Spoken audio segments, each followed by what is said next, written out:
বাহুবলীর ছোট ভাই। যত বড়ই গাড়ি আসুক না কেন এরকম হাত দিয়ে সব দাঁড় করিয়ে দেবে। বিশাল পাওয়ারফুল মানুষ। এই ঝড়ের মধ্যে কি করছে বলুন তো? এর কি কোনো ঘর বাড়ি নেই নাকি? ও বুঝেছি, এ মনে হয় পূর্বপুরুষকে একদম ভুলতে পারছে না।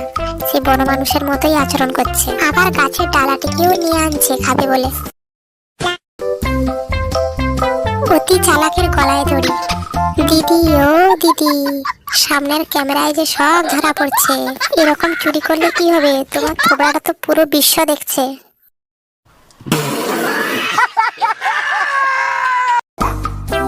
বুড়োর গাড়িতে চাপতে পেরে বুড়ির আনন্দের যে আর সীমা নেই। এবারে বুঝলে তো তোমাকে কিসের জন্য গাড়িতে তুলেছে এই বুড়ো? তোমাকে কিডন্যাপ করে নিয়ে যাচ্ছে। এবারে সামলাও নিজেকে। এবার যতই হাত পা ছুড়ে মানা করো, কিছুতেই আর বুড়ো গাড়ি থেকে নামাবে না। বাবা, বুড়ো হলে কি হবে? খুব বুদ্ধি। এখন কিডন্যাপ করেছে, এরপর বিক্রি করবে। বিক্রি করার পর যে পয়সা হবে, সেই সব পয়সা বন্ধু বান্ধবদের নিয়ে গিয়ে পিকনিক করে খাবে। বড় হারামি হো বেটা। হ্যাঁ, গাড়িতে বসে বসেই ঘুমাও, কি আর করবে? নিজের তো আর বাড়ি নেই যে বাড়িতে গিয়ে ঘুমোবে, গাড়িতেই ঘুমাও। সেই জন্য কি আর করবে? নিজের তো আর ফোন নেই, এই জুতো দিয়ে কল করো।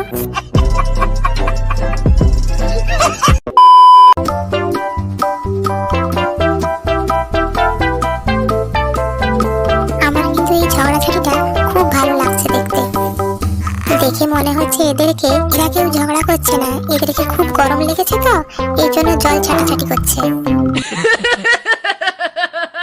ভাই মজা আয়া। এটা কি গাড়ি নাকি মুদিখানার দোকান?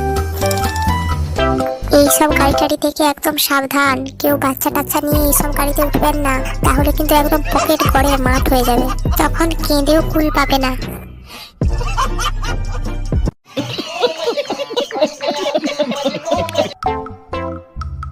যারা বউয়ের অত্যাচারে বাড়িতে খুব তটস্থ হয়ে উঠেছ, তাদের একটা ভালো উপায় হলো এই দেখো, গাড়ির মধ্যেও শুরু হয়ে গেছে। বাড়িতে সারাদিন এত গালিগালাজ করে তাও মন ভরে না। হ্যাঁ, যত খুশি পারো মজা করো, এরপর দেখবে তোমাকে ছেড়ে ছুড়ে পালিয়ে যাবে। তুমি তখন হা পিত্তে শুয়ে তার দিকে তাকিয়ে থাকবে, আর সে তোমার দিকে ফিরেও তাকাবে না। এটাও সেই আগের গাড়িটার মতো, তবে এটা মুদিখানার দোকান না, এটা হচ্ছে মোবাইল দোকান। देखा आपने लापरवाही का नतीजा है।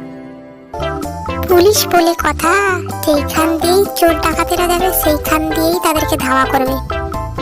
চোর ডাকাতেরা বোধহয় ট্রেনে করে গেছে, এই জন্যই পুলিশ ট্রেনের রাস্তা ধরে ধরে যাচ্ছে। হ্যাঁ, এইভাবেই গাড়ি চালাও, কোনো একদিন না একদিন তো চোর ডাকাতের সঙ্গে দেখা হবেই।